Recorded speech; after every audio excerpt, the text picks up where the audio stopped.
வணக்கம் ஃப்ரெண்ட்ஸ். பிரியாணி லவர்ஸ்க்கு இந்த வீடியோ சமர்ப்பிக்கிறேன். ஒரு Madras style chicken biryani cook பண்ணலாமா? நம்ம நிறைய குக்கிங் வீடியோஸ் பார்த்துருப்போம். பிரியாணி எப்படி செய்கிறது, என்ன இன்க்ரீடியன்ட்ஸ் எல்லாமே கரெக்டாக தெளிவாக சொல்லிருவாங்க. நம்மளும் அவ்வளோதான்டா நம்ம செஞ்சிடலாம் அப்படின்னு நினைப்போம். செஞ்சு பார்த்தா சரியாக வராது. இது மாதிரி நான் நிறைய ட்ரை பண்ண அப்புறம் தான் இந்த ரெசிபி உங்களுக்கு சொல்கிறேன். கண்டிப்பாக அது உங்களுக்கு டிசப்பாயின்ட் பண்ணாது. ட்ரை பண்ணுங்கள். நம்ம இன்றைக்கி பண்ணுறது 3 kg பிரியாணி.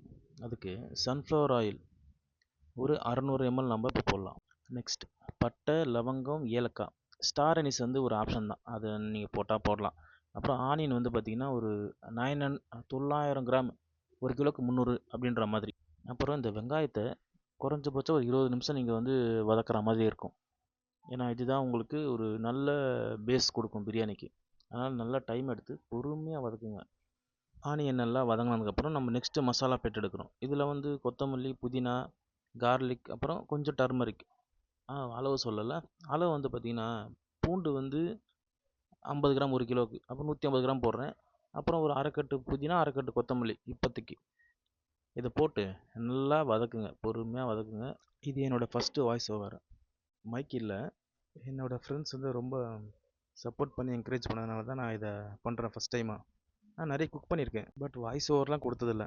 கார்லிக் ஸ்மெல் போன அப்புறம் நெக்ஸ்ட்டு மசாலா பேட் எடுக்கிறோம். இதில் வந்து ஒரு 600 ml தயிர், அப்புறம் 300 கிராம் இஞ்சி, அப்புறம் ஒரு 750 கிராம்ஸ் தக்காளி, அடுத்து ஒரு 25 கிராம்ஸ் க்ரீன் சில்லி, ஒரு 25 கிராம்ஸ் ரெட் சில்லி பவுடர், ஒரு 15 கிராம்ஸ் வந்து கரம் மசாலா. முக்கியமான விஷயம் சால்ட்டு, கல் உப்பு. 1 கிலோவுக்கு வந்து ஒரு 40 கிராம் போட்டுங்க.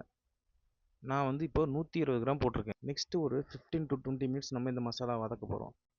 மசாலா ரெடி ஆகிடுச்சு அப்படின்னு சொல்லிட்டு எப்படி கண்டுபிடிக்கணும்னா, அந்த சுற்றி எண்ணெய் இருக்கும். அந்த எண்ணெய்லாம் வந்து பார்த்திங்கன்னா ஃபஸ்ட்டு ஆரஞ்சு கலரில் இருக்கும், ஆரஞ்சு. அப்புறம் கடைசியாக போக போக போக ஒரு குங்கும கலரில் மாறும். அதுதான் வந்து நீங்கள் மசாலாவை பர்ஃபெக்டாக வதக்கிட்டீங்க அப்படின்னு சொல்லிட்டு தெரிஞ்சுக்கலாம். நெக்ஸ்ட்டு தண்ணி விட்டுக்கலாம். இதில் சிம்பிளாக சொல்கிறேன், எந்த அளவுக்கு அரிசி நீங்கள் எடுக்கிறீங்களோ அந்த அளவுக்கு தண்ணி விட்டுடலாம். 1:1. ஏன்னா இது மெட்ராஸ் ஸ்டைல் வடி பிரியாணி. நம்ம வந்து அரிசியை வந்து வடித்து தான் போட போகிறோம். அதுக்கு தண்ணி தனியாக கொதிக்க வச்சுருக்கேன், அரிசியை விட 2 மடங்கு அதிகமாக. அதில் கொஞ்சம் கல் உப்பும் ஒரு 10 ml கோல்டு வினரும் போட்டுங்க. தண்ணி வந்து கொஞ்சம் உப்பு தெரிகிற அளவுக்கு இருக்கணும். ஓகே, இப்போ இந்த பிரியாணி மசாலாவுக்கு வருவோம். இதில் அந்த தண்ணி விட்ட அப்புறம் 20 நிமிஷம் ஹை ஃப்ளேமில் கொதிக்க விடணும், மூடி போட்டு. 20 நிமிஷத்துக்கு அப்புறம் நல்லா இப்படி இருக்கும் கொதிச்சு. இந்த மசாலாவில் இப்போ நம்ம என்ன பண்ணுறோன்னா சிக்கனை போடுறோம்.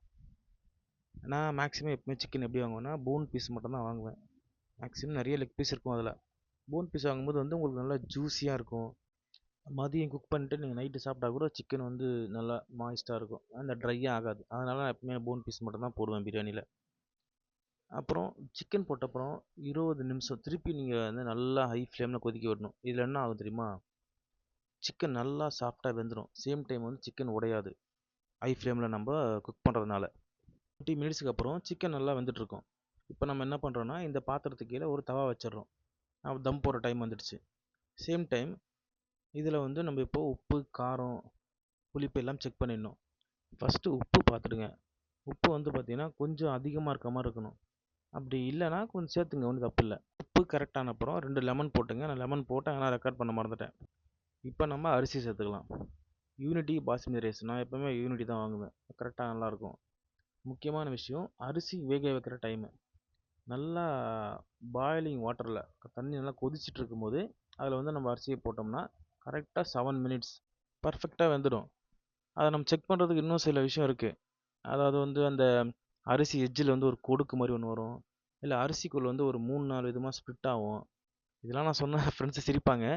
அதெல்லாம் வேண்டாம், நீங்கள் கரெக்டாக 7 மினிட்ஸில் எடுத்திங்கன்னா உங்களுக்கு பர்ஃபெக்டாக இருக்கும். நம்ம ரைஸ் வேக வைக்கும்போது ஒரு 10 ml ஆயில் போட்டோம் இல்லையா, அது எதுக்குன்னா வந்து இந்த அரிசி வந்து ஒன்றுக்கு ஒன்று ஒட்டாமலும் நல்லா உதிரி உதிரியாக வரதுக்காக தான் நம்ம போட்டோம். நான் அப்போ சொல்ல மறந்துட்டேன்.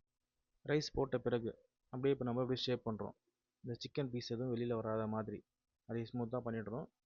அப்புறம் இதே கரண்டி என்ன பண்ணுறோன்னா அப்படியே திருப்பி பின்பக்கமாக போட்டு கொஞ்சம் அட்ஜஸ்ட் பண்ணுறோம், இந்த மசாலாலாம் எல்லா இடத்துக்கும் பரவுற மாதிரி.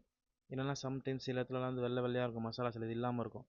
அப்புறம் இன்னும் நீங்கள் கவனிச்சிங்கன்னா இதில் நான் தண்ணி ஊற்ற போகிறதில்ல எக்ஸ்ட்ராவாக. எனக்கு தண்ணி கரெக்டாக வந்துடுச்சு.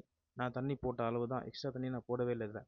அரிசிக்கு தண்ணி வந்து 1 இன்ச் மேலே இருக்கிற மாதிரி இருக்கணும். சரிங்களா? சப்போஸ் நீங்கள் செய்யும்போது வந்து கம்மியாயிடுச்சுன்னு வச்சிங்களேன், யோசிக்காதீங்க.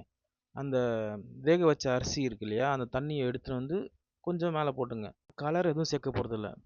நம்ம மசாலா வதக்கும்போதே நான் சொன்னேன் இல்லைங்களா உங்ககிட்ட, அந்த எண்ணெய் வந்து குங்கும கலர்ல மாறணுன்ட்டு. அங்க நம்ம கரெக்ட்டா பண்ணிட்டோம்னா, இங்க நமக்கு பிரியாணி பெர்ஃபெக்ட் கலர்ல வந்துரும். ஓகே, நம்ம இப்போ முடிச்சுட்டோம். இதுக்கப்புறம் இதில பண்றதுக்கு ஒண்ணும் இல்ல. எதுவும் பண்ணவும் முடியாது. அவ்வளோதான். பார்க்கலாம். க்ளோஸ் பண்ணிட்டு இப்போ நம்ம தம் போடுவோம். அரிசி வடிச்ச தண்ணிய எடுத்து ஒரு பாத்திரத்தில போட்டு, அத வந்து வெயிட்டா யூஸ் பண்ணுவோம் இந்த இடத்துல. மேல ஹீட் குடுக்கும். டைமிங் 10 மினிட்ஸ் மீடியம் ஃப்ளேம், அப்புறம் ஒரு 15 மினிட்ஸ் வந்து லோ ஃப்ளேம்ல வச்சிடலாம். அது முடிஞ்ச அப்புறம் ஒரு 15 நிமிஷம் ரெஸ்ட் குடுப்போம். கரெக்ட்டா வந்துரும் நம்மளுக்கு. நமக்கு பெர்ஃபெக்ட்டா வந்திருக்கு பிரியாணி. எத்தன வாட்டி குக் பண்ணாலும் அந்த ஒரு ஒரு வாட்டியும் அந்த மூடி ஓப்பன் பண்ணும்போது ஒரு பயம் இருக்க தான் செய்யுது. உண்மையிலே நல்லா வந்திருக்கு. நல்லா உதிரி உதிரியா வந்திருக்கு. தண்ணி கொஞ்சம் கூட இல்ல. அதே மாரி சுத்தமா அடி பிடிக்கல. சாப்பாடு நல்லா உதிரியா வந்திருக்கு. கலர் பார்த்தீங்களா? நான் சொன்னேன்ல நான் கலர் போடவே இல்ல. அந்த பீஸ்லாம் பாருங்களேன். நல்லா வந்திருக்கு. சூப்பரா இருக்கு. என் ஃப்ரெண்ட்ஸ் எல்லாருக்குமே குடுத்தேன். எல்லாருமே சாப்பிட்டாங்க. சாப்பிட்டுட்டு வீட்ல செஞ்ச மாரி இல்ல, ஹோட்டல்ல சாப்பிடுற மாதிரி இருக்கு. சூப்பரா இருக்கு. எல்லாமே பெர்ஃபெக்ட்டா இருக்குன்னு சொன்னாங்க. Okay, thank you. Next cooking வீடியோல பார்ப்போம். இல்ல ட்ராவல் வீடியோ பார்க்கலாம். பிரியாணி பிடிச்சவங்களுக்கு ஷேர் பண்ணுங்க. உங்களுக்கு பிடிச்சிருந்தா சப்ஸ்கிரைப் பண்ணுங்க. நெக்ஸ்ட்டு மீட் பண்ணலாம்.